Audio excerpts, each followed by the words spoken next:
Двое курсантов Якутского института водного транспорта спасли троих утопающих, сообщает пресс-служба компании «Лорб». Второкурсники Иннокентий Степанов и Александр Ефимов во время вечерней пробежки после занятий на территории дамбы накануне стали свидетелями чрезвычайной ситуации. Пытаясь спасти провалившегося под лед мужчину, женщина, а затем еще один мужчина сами оказались в ловушке в ледяной воде.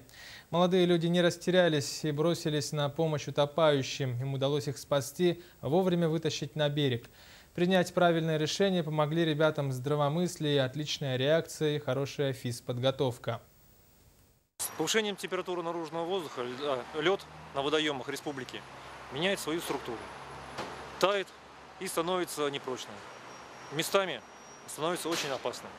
К сожалению, это простую истину понимают не все жители нашей республики. ГИНС предупреждает: будьте внимательны, соблюдайте требования выставленных знаков и аншлагов на водоемах.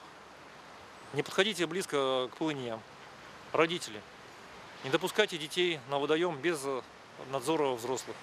Разъясняйте детям меры предосторожности на льду.